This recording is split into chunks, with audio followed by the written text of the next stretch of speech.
네, 안녕하십니까. 강남구 한의사회와 골드PD 채널이 함께하는 한의학 알리기 프로젝트. 강남구 한의사회의 한의사 김정국, 한의사 이슬기입니다. 네, 반갑습니다. 안녕하세요. 네.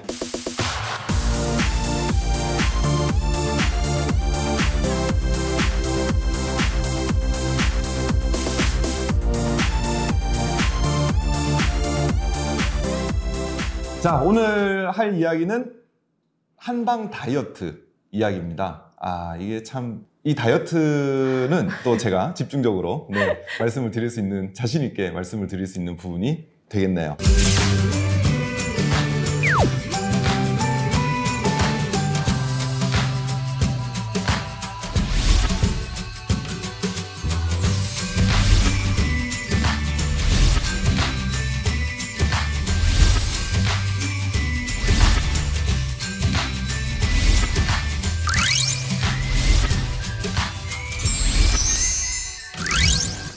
저 사진은 언제 셨죠?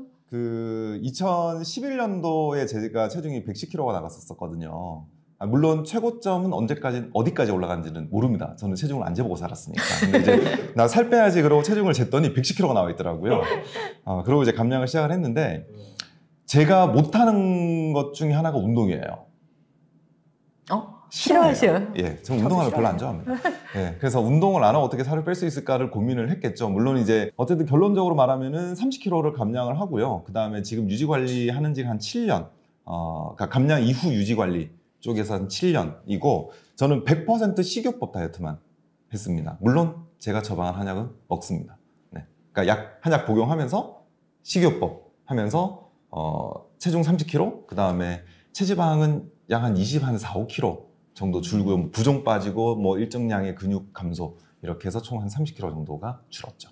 저도 평생 내내 다이어트에 대해서는 다이어트는 그냥 남녀노소를 불문하고 사실은 평생의 숙제가 될 수밖에 없는 게, 이게 미용만의 목적은 아니거든요. 건강 때문에도 해야 되는. 저도 이제 제가 감량을 시작을 한 게 건강 때문에 했어요. 어디가 불편하시거나 그러셨어요? 저희 장인어른이 간성혼수가 있으셨잖아요. 그래서 간 이식이 필요한 상황이었어요. 그래서 이제 간 이식 적합성 검사를 제가 받으러 갔었어요. 그때 갔더니 건강검진 결과에 이제 부적합으로 나왔죠. 그러니까 사실 덩치가 그런데 뭐가 말짱해도 네 간이나 신경 쓰지, 이런 지방간 수준이죠. 이런 게 나오셨겠죠. 그러니까 지방간에 이제 고지혈에다가 이제 당뇨 전 단계 혈압 높고 이런 것들이 있어가지고 네 몸이나 챙겨라, 이제 그런 이야기가 나오고, 그 다음에 저희 애가 그때 큰 애가 2살 때였거든요. 2살, 3살 요럴 때인데, 얘를 놔두고 내가 갑자기 한 방에 훅 갈 수 있겠어. 그 생각이 들면서부터 감량을 시작을 했어요. 큰 동기부여가 되셨네요. 그럼요. 네, 그런 굉장히 강한 동기부여가 없으면 사실은 다이어트는 거의 실패한다고 보시면 돼요. 그 전에는 그럼 어떠셨어요? 110kg가 가기 전에는 평균적으로 유지하던 체중 정도가? 원래도 이렇게 모른다니까? 안 재봤다니까요? 그래서 이제 제가 드리고 싶은 말씀은 딱 그겁니다. 제가 시킨 대로만 따라오면 다 빠져요. 네, 다이어트는 정말 나만 믿고 따라와 수준이야. 하지만 따라오지 않아. 왜냐고요? 힘들어요? 아니요. 그간에 알고 있던 것들에서 문제가 생기는 것들, 잘못 알고 있는 것들 때문에 자기 고집들이 되게 세요. 워낙 많이들 해보니까. 네, 핑계 없는 살도 없더라고요. 물만 마셔도 살찐다고 생각하시는데 정말 물만 마셨을까? 네, 그런 부분들에 대해서 우리가 또 하나하나씩 한번 말씀을 드리도록 하겠습니다.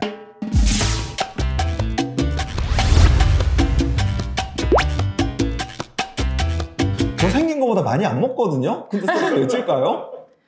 제가 그랬어요. 제가 옛날에 살쪘을 때에 늘 하던 얘기가 그거였어요. 저 생긴 것보다 많이 안 먹거든요. 덩치보다 많이 안 먹거든요. 저는 그 얘기 늘 달고 살았었어요. 예. 근데 왜 제가 이제 그 얘기를 했느냐, 지금 생각해 보면은 2가지였어요. 하나는 제가 덩치가 110kg 나갔고, 그때 허리가 40인치가 넘었단 말이에요. 그런 덩치를 가진 사람이 보통 만약에 예를 들어 고기를 먹는다, 얼마나 먹을 것 같아요? 한 3인분은 먹을 것 같아요. 그렇게 먹을 것 같아요. 저 2인분 이상 안 먹었어요. 네, 2인분. 2인분 이상 안 먹었어. 안 들어간다니까? 안 들어가요, 그만큼. 예. 근데 저는 왜 살쪘을까요? 그런 거예요, 그런 거. 음료, 주전부리, 이런 것들, 야식 먹고, 술 먹고, 해장하고, 이런 5만 가지가 다 있으면서 그냥 그 한 끼 먹을 때에 먹는 양이 남들 먹는 거에 비해서 되게 많지 않으니까 저 생긴 거보다 많이 안 먹거든요. 저 많이 안 먹는데도 사실은 살다 보니까 이렇게 됐어요. 이 얘기가 나온 거예요.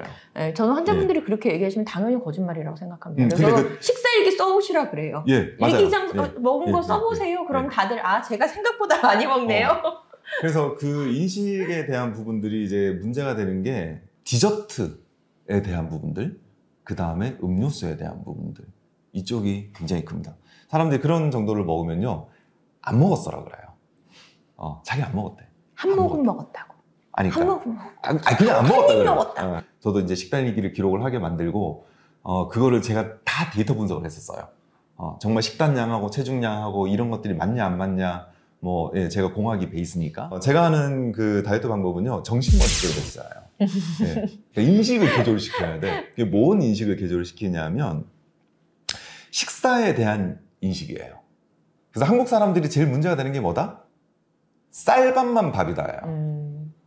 빵 먹으면 살찔까요, 안 찔까요? 당연히 찌죠. 빵은 피해야죠. 예, 왜요? 밀가루에 설탕에 거기 버터 들어가고 그리고 생각보다 많이 먹게 돼요. 포만감이 천천히 들기 때문에. 그걸 왜 밥 먹고 먹어서 살쪘다고 생각하지 않지? 그걸 왜 빵 먹고 나는 밥을 안 먹었어? 내가 밥을 먹었으니까 밥을 또 먹어야지? 왜 이런 관점으로 접근하지 않죠? 근데 이제 사실 저 같은 경우는 많은 여자들이 있잖아요. 밥 안 먹고 한 끼 빵으로 때우고 뭐 쿠키로 때우고 이런 거 밥보다 훨씬 칼로리 높습니다. 얘네들은 포만감을 적게 줘요. 그래서 금세 내가 별걸 안 먹었다는 느낌을 줘요. 빵 같은 거 몇 번 씹지도 않고 넘기고 떡 같은 거 몇 조각 하지도 않고 넘기고 나면은 나 별거 안 먹었는데 이래서 생각보다 많이 먹게 되는 거잖아요. 저는 이제 이슬기 원장님이 말씀하시는 거에서 또 반론 제기. 네. 칼로리 높은 음식 먹으면요 몸이 알아요. 그래서 소량이 들어가도 포만감 느껴집니다. 근데 그걸 무시하고 더 먹습니다. 왜냐고? 내가 좋아하니까. 그런 게 반복이 되면서 살이 찌는 형태로 나옵니다. 그래서 음료 같은 경우도 제가 이제 재미삼아서 한번 조사를 해봤던 게 있어요. 우유랑 그 다음에 주스랑 도라지즙, 배도라지즙, 배즙, 이런 거, 콜라, 그렇게 해서 얘네들을 같은 양을 먹어요. 똑같은 양. 똑같은 양. 뭐 100cc면 100cc, 200cc면 200cc. 그렇게 먹었을 때에 가장 살찔 것 같은 거. 어떤 거죠? 콜라죠. 가장 살이 안 찔 것 같은 거? 우유죠. 그 네 가지 제가 말씀드린 것 중에서 우유가 칼로리가 제일 높아요. 콜라가 칼로리가 제일 낮아요. 그러면은 우리 정말 선입견 지우고 깔끔하게 가봅시다. 살 어떤 게 제일 많이 찔까요? 근데 이거는 제가 이거 반론을 얘기해 주세요. 돼요. 왜냐면 이건 GI 지수가 당연히 관련이 되잖아요. GI 지수가 있어서 우리 몸에서 혈당이 높아지면은 그 혈당을 스테이블하게 유지하기 위해서 우리 몸에 인슐린 호르몬이 분비가 되고 그러면은 인슐린 호르몬은 뭐 어떤 역할을 하냐면 이 당들을 낮추기 위해서 얘네를 지방으로 저장해요 우리 몸에서. 근데 설탕이 많은 음식을 먹으면 그러면 갑자기 인슐린 서지가 확 높아지니까 얘네가 지방으로 저장될 확률이 훨씬 높아져요. 그래서 다이어트 할 때는 그냥 기본이 GI 지수를 따지는 거라서 우유랑 예를 들어서 콜라를 따진다 그러면 칼로리가 콜라가 낮더라도 살은 당연히 콜라가 더 많이 찐다가 아닌가요? 근데 우리가 이제 살이 찐다 안 찐다 이 얘기를 볼 때에는 결국은 총 대사량의 문제예요. 그러니까 섭취 칼로리가 얼마가 되느냐, 소모 칼로리 얼마가 되느냐, 얘가 밸런스가 맞냐 안 맞냐. 이거 기준이거든요. 그러니까 만약에 뭐 인슐린 설지가 나와가지고 이제 혈당을 지방으로 저장을 한다고 해도 내가 쓰는 칼로리보다 덜 먹으면 저장을 하지 않아요. 그렇죠. 전체 양에서는. 그런 관점까지로 한번 가보자는 거죠. 그러면 과연 그러니까 어떤 상황에서 내가 동량을 먹었어. 그러면 이렇게 먹는 것 중에서 얘가 살이 찔 것 같아, 얘가 살이 찔 것 같아, 얘가 또 달라지게 돼요. 제가 또 환자분들한테 권하는 다이어트법 중에 하나가 맥주 다이어트예요. 제가 이상한 사람이죠. 약간 특이한 방법이에요. 일반적인 다이어트론에서는 더 선호하는 방법이라서. 알코올은 몸에 저장하지 않습니다. 저녁 식사로 맥주 1000cc. 맥주 다이어트에서 정말 중요한 주의사항이 나가 있습니다. 절대 안 됩니다. 그거 못할 것 같으면 맥주 다이어트 말고 딴 거 하면 돼요. 어떻게든 정말 살이 안 찌는 체질이 되고 싶대. 안 돼. 정말 불가능해요, 그거는. 불가능하지. 저를 믿고 한번 따라해보세요.